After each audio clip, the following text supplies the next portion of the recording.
Hello friends, आज इस video में हम NABH से जुड़े हुए कुछ क्वेश्चन और उनके आंसर के बारे में डिस्कशन करेंगे जो कि एम्प्लॉय ट्रेनिंग के लिए बहुत ज़रूरी हैं और ऑडिट के समय अक्सर एम्प्लॉय से पूछे जाते हैं। तो चलिए वीडियो शुरू करते हैं। NABH का फुल फॉर्म क्या होता है? NABH यानी national accreditation board for hospital and health care provider. एक आई केयर ऑर्गेनाइजेशन के लिए NABH के अंतर्गत कितने चैप्टर, स्टैंडर्ड और ऑब्जेक्टिव एलिमेंट्स आते हैं? आई केयर ऑर्गेनाइजेशन के लिए NABH में 10 चैप्टर, 66 स्टैंडर्ड और 302 ऑब्जेक्टिव एलिमेंट्स आते हैं। पेशेंट को उसके राइट्स और रिस्पॉन्सिबिलिटी के बारे में कैसे पता चलता है? पेशेंट इन्फॉर्मेशन बुकलेट से, जो कि एडमिशन काउंटर और पेशेंट के रूम में अवेलेबल होती है, रिसेप्शन एरिया में डिस्प्ले के माध्यम से और पेशेंट वेलफेयर ऑफिसर के द्वारा। NABH में कितने टाइप के इवेंट्स या इंसिडेंट होते हैं? NABH में मेनली 3 टाइप के इवेंट या इंसिडेंट होते हैं।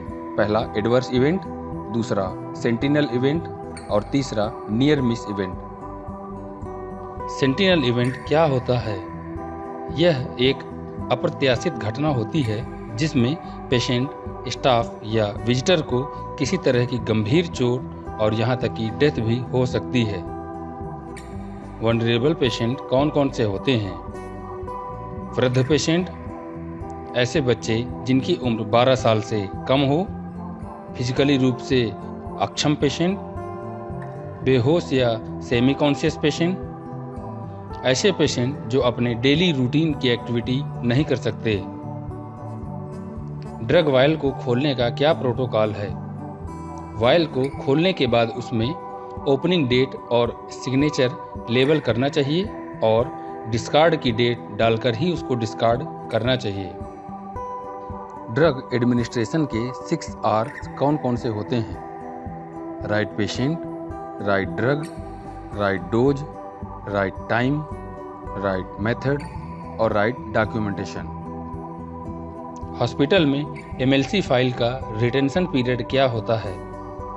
मेडिको लीगल केस वाली फाइल को तब तक डिस्ट्रॉय नहीं करना चाहिए जब तक केस पूरी तरह से फाइनली डिस्पोज ऑफ नहीं हो जाता। मेडिकेशन एरर क्या होता है? यह पेशेंट के ट्रीटमेंट प्रोसेस के दौरान होने वाला एक फेलियर है जो पेशेंट के हॉस्पिटल स्टे के दौरान होता है। इसमें पेशेंट को टेम्परेरी या परमानेंट हार्म्स होने के चांसेस होते हैं और उसका हॉस्पिटल स्टे टाइम भी बढ़ जाता है। लासा ड्रग क्या होती हैं? लासा यानी look alike, sound alike drug. ये ऐसी ड्रग होती हैं जो देखने में और जिनके नाम भी लगभग एक जैसे होते हैं। हैंड हाइजीन के 7 स्टेप कौन कौन से हैं? पहला पाम टू पाम, दूसरा बिटवीन फिंगर, तीसरा बैक ऑफ हैंड्स, चौथा बेस ऑफ थंब, पांचवा बैक ऑफ फिंगर, छठवां फिंगर नेल और सातवां रिस्ट। रेड बिन में कौन कौन सा बायोमेडिकल वेस्ट डालते हैं?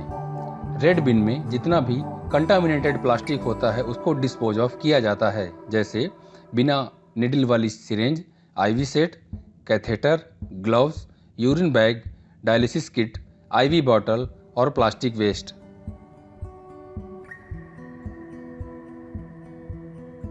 कोड रेड और कोड ब्लू का यूज कहाँ किया जाता है? कोड रेड फायर इमरजेंसी के लिए और कोड ब्लू पेशेंट के कोलैप्स होने की कंडीशन पे यूज किया जाता है। हॉस्पिटल में आग लगने की कंडीशन पे क्या करना चाहिए?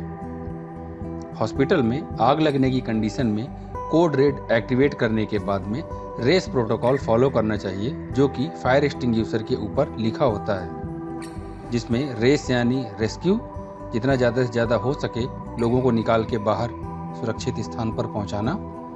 A यानी अलार्म, अलार्म एक्टिवेट करके लोगों को इसके बारे में जानकारी देना।